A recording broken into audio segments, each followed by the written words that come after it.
I was just outside for a breath of fresh air, and what a night. I know most of you are probably in your beds by now, but if you're still up and around, take a moment. Step outside for a spell and breathe in deep.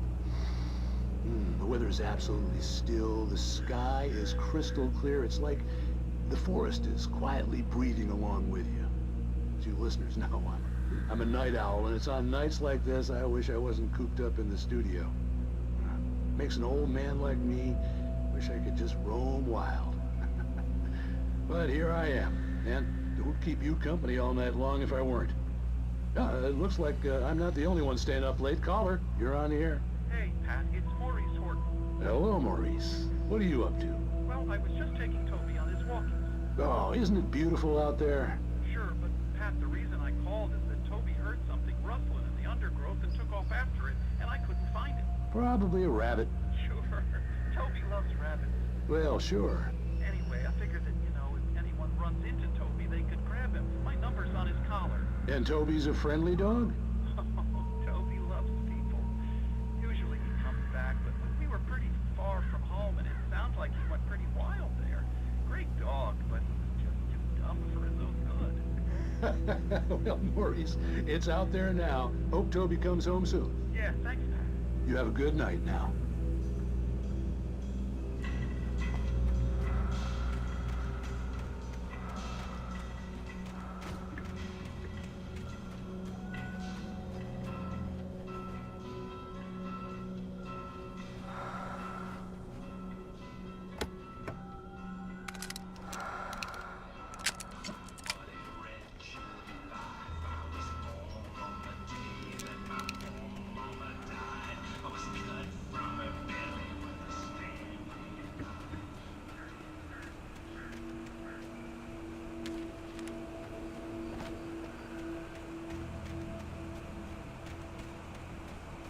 The gas station was closer now, its light welcoming in the darkness.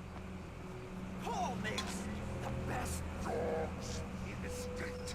Belly Burster is the best with no cuts. Monster Dog is second best. The famous dog is...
Science. It bestows immortality on those who advance it to elevate all of mankind. Newton, Einstein, Sagan, princes among men. But the price for such a legacy is steep indeed. In Night Springs. Tonight's episode, a quantum suicide. If our lives are already written, it would take a courageous man to change the script. having called a press conference. Dr. Barclay Colvin is about to demonstrate that very courage. Ladies and gentlemen of the press, I am Dr. Barclay Colvin, and I'm glad so many of you could join me here at the Moorcock Institute. Tonight, I'm going to give a practical demonstration of the many worlds interpretation. As you can see, this is a loaded 9mm pistol. It shall be part of a thought experiment. And now, a real experiment, known as a quantum suicide. Did he say suicide? Is that a real gun? He's kidding, right? Please, stay calm. There is no risk. Observe what occurs when I place the weapon against my own forehead. Now, you might think this round is merely a dud. Not so. Observe the flower pot. And yet, I myself cannot be harmed with this gun. With each pull of the trigger, 2 new realities branch off. One in which the weapon didn't fire, and one where it did. With my machine here, I have ensured that this reality is always the former. I have bestowed upon myself quantum immortality. Under no circumstances can this gun kill me. So wait. What you're saying is that every time you pull the trigger, in another reality, you die? Yes, of course, but that's completely trivial. There's an infinite number of things that could happen at any moment, and they always do happen somewhere. The point is, this one thing did not happen here. You're insane, Colvin. Insane? Insane? Hey, was this thing supposed to be plugged in? I stumbled on it. You fools! Gaze upon quantum immortality.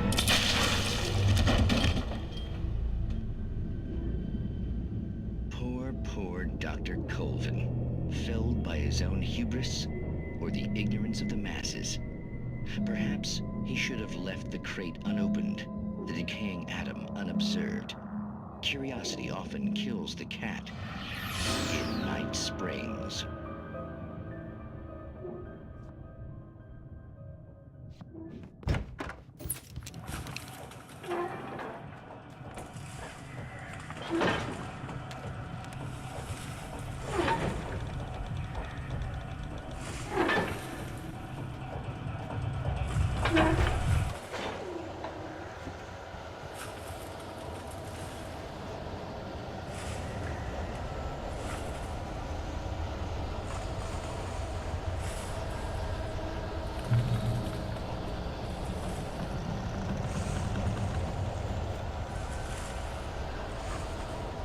Taking us for quote, working is not as simple and as you might think.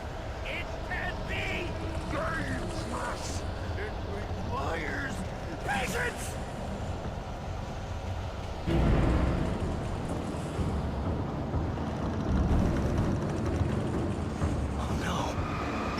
Even with the engine takes hours to cool, dropping tools. It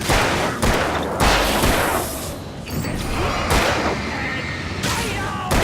Mistakes don't make count. This nice tool forgotten inside here. Destroyed. Then went time.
Bucky's body vanished, leaving behind only a lifetime of nightmares to come, assuming I'd reach the lights at the gas station alive.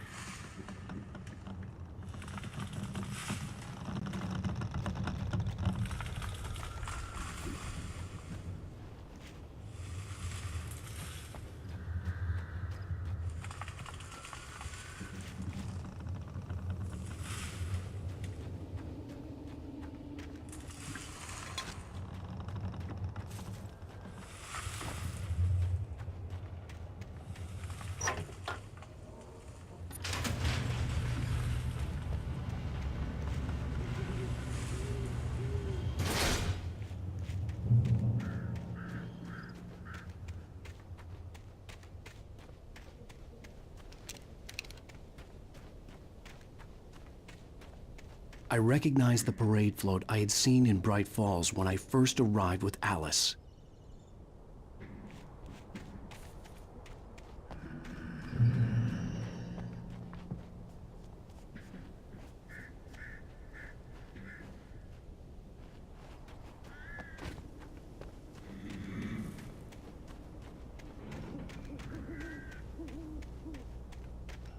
After the insanity I had just experienced in the darkness, the lights of the gas station felt comforting. At least for a moment, the sane world reasserted itself.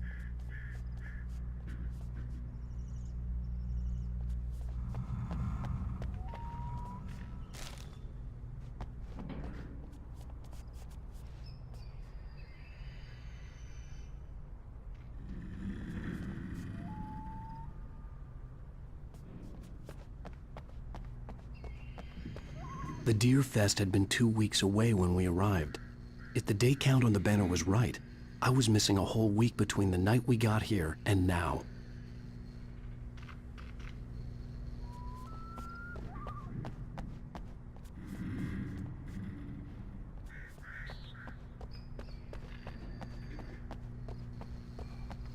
The garage was a mess. It looked like someone had trashed the place, or that there'd been some kind of fight. I'll write. I'll keep writing. Outside, there's only darkness. Outside the cabin, outside the story, there's only darkness. I can feel her presence in the dark. Just now, I could smell her perfume in the room. I'll reach her. I'll fix it up. I'll bring her back. The story will come true. If I stop, she's lost. I don't believe this. It'd been me on the TV, talking crazy. Was I losing my mind?